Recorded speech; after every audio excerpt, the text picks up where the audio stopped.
यंदा मोसमी पाऊस दमदार पडेल अशी आनंद वार्ता भारतीय हवामान खात्यानं वर्तवलेली आहे। जून ते सप्टेंबर या 4ही महिन्यात मोसमी पावसासाठी प्रादेशिक आणि जागतिक हवामान विषयक स्थिती अनुकूल राहील। देशात सरासरीपेक्षा जास्त म्हणजे 105% पाऊस पडेल असा दीर्घकालीन अंदाज वर्तवण्यात आलाय। राज्यभरात सूर्यदेवाचा प्रकोप पाहायला मिळतोय, मात्र दक्षिण महाराष्ट्र आणि मराठवाड्यासह विदर्भातील नागरिकांना उन्हाच्या तडाख्यापासून दिलासा मिळण्याची शक्यता आहे। कारण हवामान खात्यानं दक्षिण महाराष्ट्र आणि मराठवाड्यासह विदर्भाला अवकाळी पावसाचा इशारा दिलाय। पुढचे 5 दिवस उत्तर कोकणातील जिल्ह्यांमध्ये काही ठिकाणी उष्ण आणि दमट परिस्थिती राहण्याची शक्यता आहे। मुंबईत सलग दुसऱ्या दिवशी तापमानाचा पारा 36 अंशांवर गेलाय। सकाळपासूनच उष्ण वारे जाणवत असल्यानं मुंबईकरांना गरमीच्या तप्त झळा सहन कराव्या लागतात, तर पुढील 2 ते 3 दिवस तापमानातील वाढ कायम राहण्याचा अंदाज वर्तवण्यात येतोय। धाराशिवच्या तुळजाभवानी देवीला भाविकांनी तब्बल 70 कोटींचं दान दिलंय। यात दानपेटीमध्ये तब्बल 70 कोटी आणि 17 किलो सोनं आणि 256 किलो चांदीचा समावेश आहे। चैत्री या कालावधीमध्ये भक्तांनी श्री विठ्ठल रुक्मिणी मातेच्या चरणी लाखो रुपयांचं दान केलंय, तसंच सोन्या चांदीचे दागिने अर्पण केलेत। त्याचबरोबर मंदिर समितीला लाडू प्रसाद देणगी आणि भक्तनिवास पूजा, फोटो विक्री आदी विविध देणग्यांच्या माध्यमातून 2,56,00,000 उत्पन्न मिळालंय। मागील चैत्री यात्रेच्या तुलनेमध्ये 1,29,81,267 इतकं वाढलेलं आहे।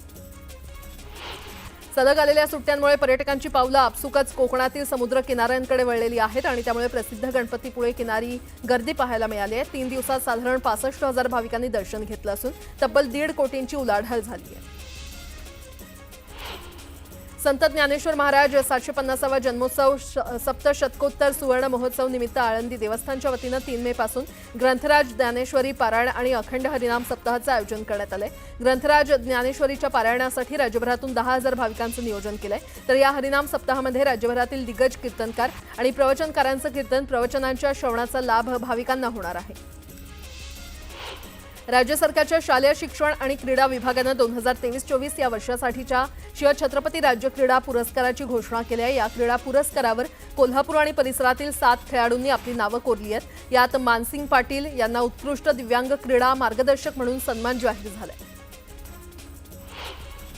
राज्य सरकारनं ऊस उत्पादक शेतकऱ्यांना टप्प्याटप्प्यानं एफआरपी देण्याचा केलेला कायदा रद्द करून एकरकमी एफआरपी देण्याचा निर्णय घेतलाय। उच्च न्यायालयानं आदेश दिल्यानंतर राज्य सरकारनं एकरकमी एफआरपी देण्यास मान्यता दिली आहे। दरम्यान साखर सम्राटांच्या इशाऱ्यावर राज्य सरकार सर्वोच्च न्यायालयामध्ये जाण्याच्या तयारीत असल्याचं स्वाभिमानी शेतकरी संघटनेचे संस्थापक राजू शेट्टी यांनी म्हटलंय। कांदा बाजारभावामध्ये कमालीची घसरण झाली असून कांद्याला फक्त 5 ते 7 रुपये किलो दर मिळतोय। मंगळवारी राज्यातील बाजार समितीमध्ये कांद्याची 1,64,447 इतकी आवक झाली आणि यात सोलापूर बाजारात लाल कांद्याला सरासरी 700 रुपये भाव मिळाला। लातूर बाजारामध्ये हरभऱ्याची आवक वाढली आहे। बाजारात 19,502 क्विंटल आवक झाली, त्याला सर्वसाधारण दर हा 5,747 रुपये प्रति क्विंटल इतका दर मिळाला। राज्यातील बाजार समितीमध्ये गव्हाची 17,476 क्विंटल आवक झाली, त्याला सर्वसाधारण दर हा 2,930 रुपये प्रति क्विंटल इतका मिळाला। आंबा निर्यातीला चालना देण्यासाठी पणन मंडळानं नवी मुंबईमध्ये अत्याधुनिक विकीकरण सुविधा केंद्र सुरू केलेलं आहे। या केंद्रामध्ये व्हीएचटी, आयएफसी आणि व्हीपीएफ या प्रक्रियेची सुविधा उपलब्ध आहे। इथून अमेरिकेसह ऑस्ट्रेलियाला निर्यात सुरू झाली असून लवकरच युरोपियन देशांमध्ये देखील निर्यात सुरू होणार आहे। या केंद्रांमधून यावर्षी 4,000 टन आंबा निर्यात करण्याचं उद्दिष्ट निश्चित करण्यात आलंय। सांगली मिरज कुपवाड पालिका आयुक्त शुभम गुप्ता यांची तडकाफडकी नागपुरात बदली करण्यात आली आहे। या रिक्त जागेवर अनेकांचा डोळा होता, मात्र राज्य शासनानं आयएएस अधिकारी सत्यम गुप्ता यांची पालिका आयुक्तपदी नियुक्ती केली आहे।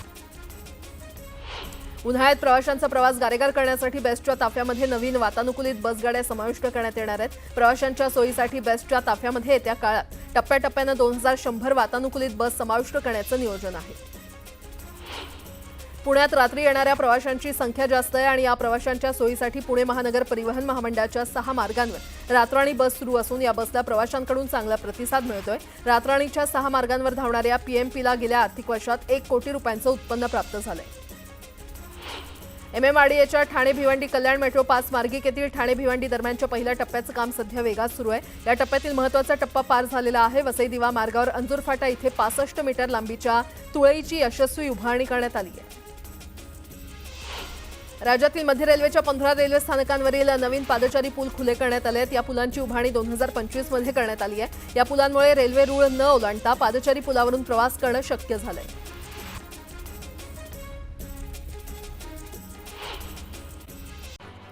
शिवसेना उबाठाकडून आज नाशिकमध्ये निर्धार मेळावा घेण्यात येणार आहे आणि या पार्श्वभूमीवर मेळाव्याचा टीजर लॉन्च करण्यात आलाय। मेळाव्यामध्ये बाळासाहेब ठाकरेंच्या आवाजातील संवाद भाषण होणार आहे।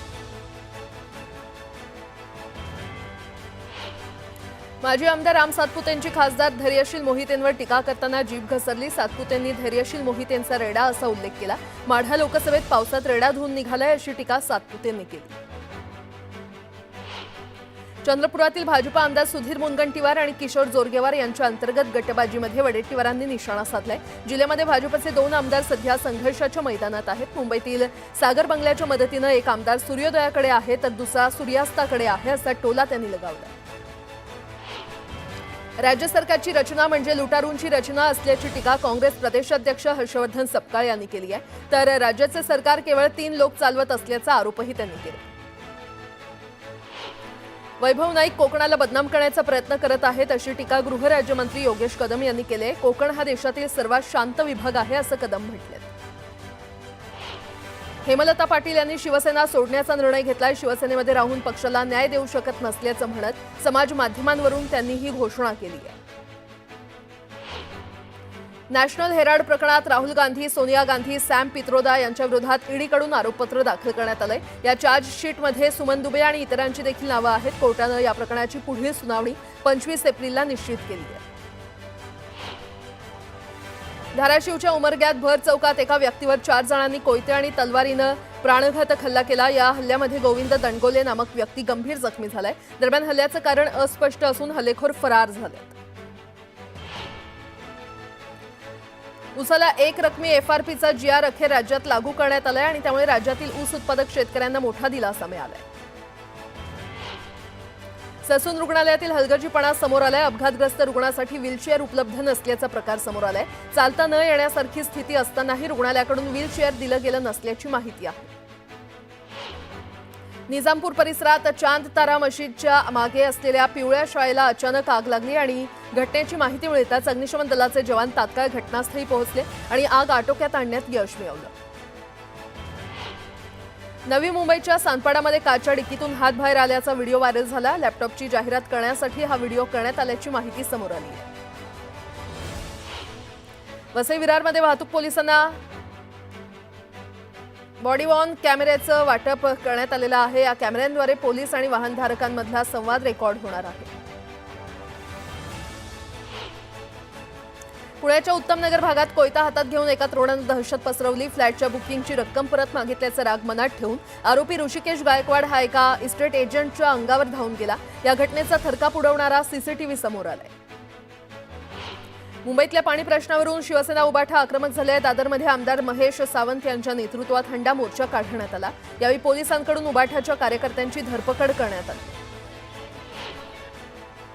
दिवा शहरात गॅस दरवाढी विरोधात ठाकरे गटानं अनोखं आंदोलन केलं। रस्त्यावर चूल लावत भाकऱ्या थापून सरकारचा निषेध नोंदवण्यात आला। राज्यातील नगरपरिषदा, नगरपंचायती आणि औद्योगिकरणाच्या अध्यक्षांना पदावरून दूर करण्याचे अधिकार संबंधित प्राधिकरणाच्या सदस्यांना देण्यात येणार आहेत। त्याबाबतच्या तरतुदीस मान्यता देऊन महाराष्ट्र नगरपरिषदा, नगरपंचायती आणि औद्योगिक नागरी अधिनियम 1965 मध्ये सुधारणा करण्यात येणार आहे।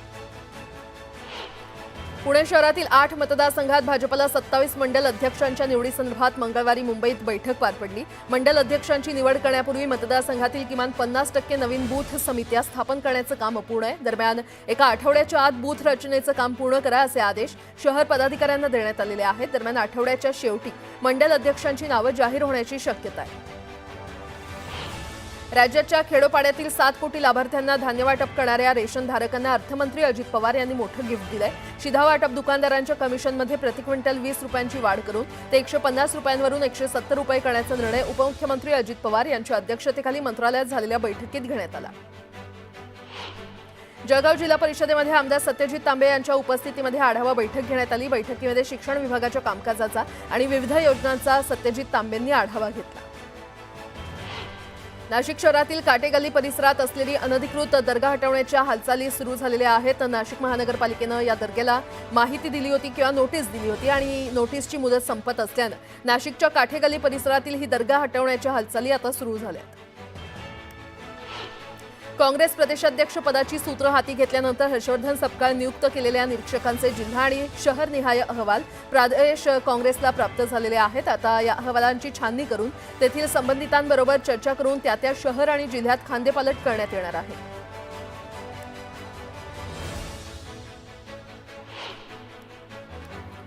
आता पाहूया शेतकऱ्यांसाठी एक गुड न्यूज, कारण भारतीय हवामान खात्यानं यंदा सरासरीपेक्षा जास्त पाऊस पडण्याची शक्यता व्यक्त केलेली आहे। देशात सरासरीच्या 105% पाऊस पडणार असल्याचा अंदाज हवामान खात्यानं वर्तवलाय। यंदा मान्सूनवर अल निनोचा धोका नसल्यानं देशात चांगला पाऊस पडणार असं हवामान खात्यानं सांगितलंय। देशात 1971 ते 2020च्या तुलनेमध्ये सरासरी 87% पाऊस पडतो, त्यात यंदा 5% वाढ होण्याची शक्यता आहे। लडाख, ईशान्य भारत आणि तामिळनाडू वगळता देशाच्या अन्य भागात सरासरीपेक्षा जास्त पाऊस पडणार आहे। मान्सूनचा हा पहिला अंदाज असून पावसाळ्याच्या तोंडावर आणखी एक अंदाज व्यक्त केला जाणार आहे।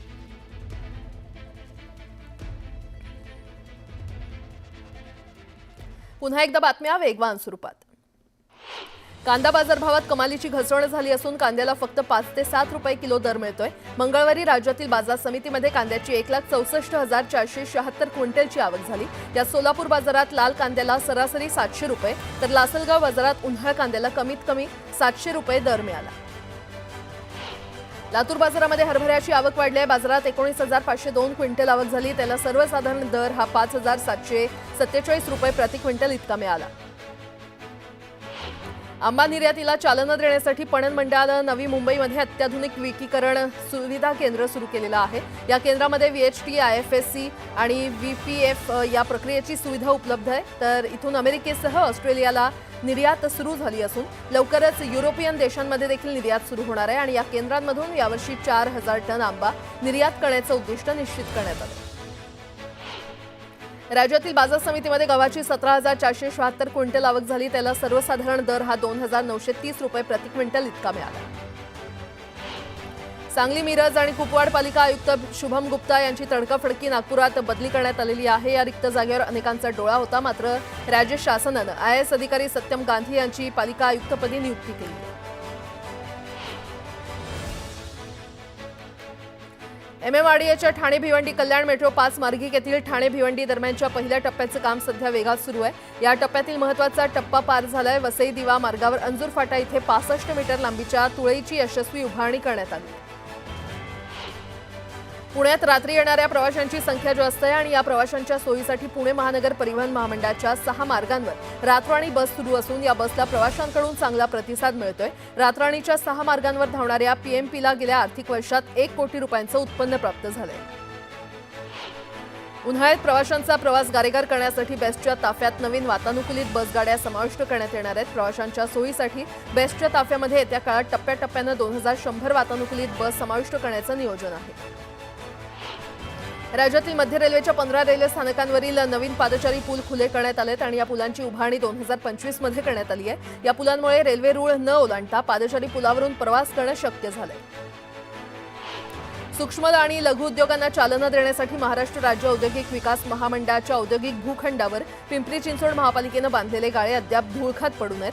गाळ्यांचं बांधकाम पूर्ण करण्यास उशीर झाल्यामुळे MIDCनं महापालिकेला 14 कोटी रुपयांचा दंड आकारलाय। दंड भरणं शक्य नसल्याची भूमिका महापालिकेनं घेतली असून MIDC बरोबर चर्चेतून मार्ग काढण्याचा प्रयत्न सुरू आहे।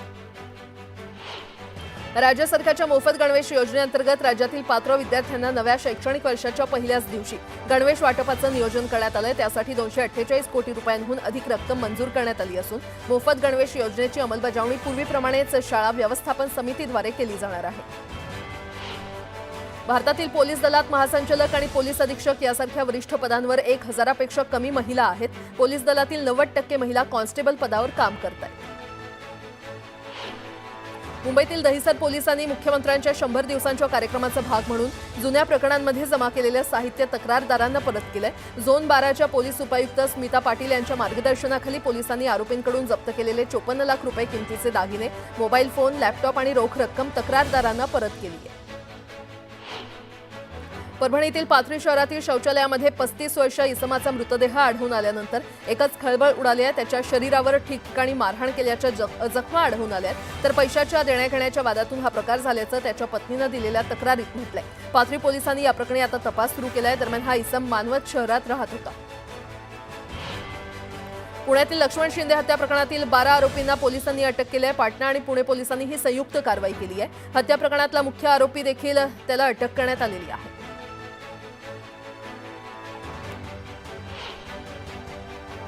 आता एक सविस्तर बातमी पाहूयात। कराड गँग झाली मग आला खोक्या भाई।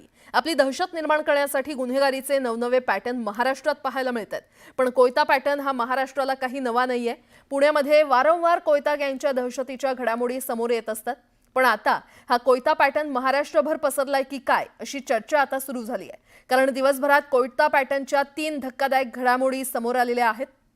धाराशिवच्या उमरग्यात टोळक्यानं एकावर जीवघेणा हल्ला केला, तर मारेकऱ्यांनी कोयत्यानं सपासप वार करून पळ काढला। तर दुसरीकडे बीडच्या माजलगावमध्ये धारदार कोयत्यानं वार करत एकाची निर्घृण हत्या करण्यात आली आहे। तिकडे पुण्यामध्ये केवळ फ्लॅट बुकिंगचे पैसे परत मागितल्याच्या रागातून कोयता दाखवून दम दिल्याचं समोर आलंय। त्यामुळे आता या असल्या भुरट्या कोयत्या भाईंना वेळीच आवर घालण्याची आवश्यकता आहे।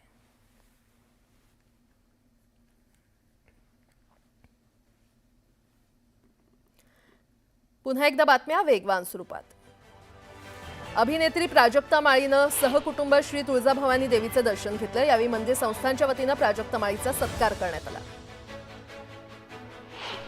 रावेर तालुक्यातील सावदा शहरात नागरिकांनी पालिकेवर एल्गार मोर्चा काढला। मूलभूत सुविधा मिळत नसल्यानं नागरिक आक्रमक झाले।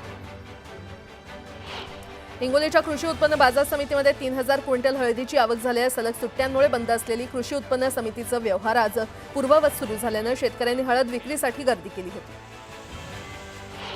धुळे जिल्ह्यामध्ये वन विभागाच्या वतीनं वनक्षेत्रामध्ये कृत्रिम पाणवठे तयार करण्यात आले होते, मात्र जिल्ह्यातील लळीग कुरणातील पाणवठे कोरडे ठाक पडलेत आणि त्यामुळे वन्य प्राण्यांच्या पाण्याचा प्रश्न निर्माण झालाय। इंदापुरात वेगवेगळ्या गुन्ह्यांमध्ये जप्त केलेले गुटखा आणि तंबाखू मिश्रित मुद्देमाल अन्न भेसळ प्रशासनाच्या अधिकाऱ्यांनी नष्ट केलेत। 45,41,000चा मुद्देमाल नष्ट करण्यात आलाय। शेतात कोलांटी उड्या मारणाऱ्या एका आजोबांचा व्हिडिओ समाज माध्यमांवर प्रचंड व्हायरल झालाय। नांदेड जिल्ह्यातील उमरी येथील ते रहिवासी असल्याची माहिती आहे। येत्या 2 मे रोजी ठाकरेंच्या शिवसेनेकडून पश्चिम विदर्भात आंदोलन करण्यात येणार आहे। आंदोलनातून शेतकऱ्यांच्या कर्जमाफीची मागणी केली जाणार असल्याची माहिती खासदार अरविंद सावंत यांनी दिली। इंदापूर तालुक्यातील छत्रपती सहकारी साखर कारखान्याच्या पंचवार्षिक निवडणुकीमध्ये अर्ज भरण्याचा आज शेवटचा दिवस। खरं तर कालच तो शेवटचा दिवस होता आणि शेवटच्या दिवशी 600 उमेदवारांनी अर्ज दाखल केले। चंद्रपूरमधील इराई नदीच्या पुनरुज्जीवनासाठी अभियान हाती घेण्यात आलेलं आहे। 25 एप्रिलपासून अभियानाला सुरुवात होणार आहे। दरम्यान या संदर्भात पालकमंत्री डॉक्टर अशोक उईके यांनी आढावा बैठक घेतली। हे अभियान यशस्वी करण्यासाठी सर्वांनी आपलं योगदान द्यावं असं आवाहन उईके यांनी केलं। बीडच्या सावरगाव घाट गावामध्ये संत बंकट स्वामींच्या 72व्या नारळी सप्ताहाचं आयोजन करण्यात आलं होतं। लाखो भाविकांच्या उपस्थितीमध्ये सप्ताहाची सांगता झाली। छत्रपती संभाजीनगरमध्ये 18 एप्रिलला महाराणा प्रताप यांच्या पुतळ्याचं अनावरण करण्यात येणार आहे। संरक्षण मंत्री राजनाथ सिंह आणि मुख्यमंत्री फडणवीसांच्या उपस्थितीत लोकार्पण सोहळ्याचं आयोजन करण्यात आलंय।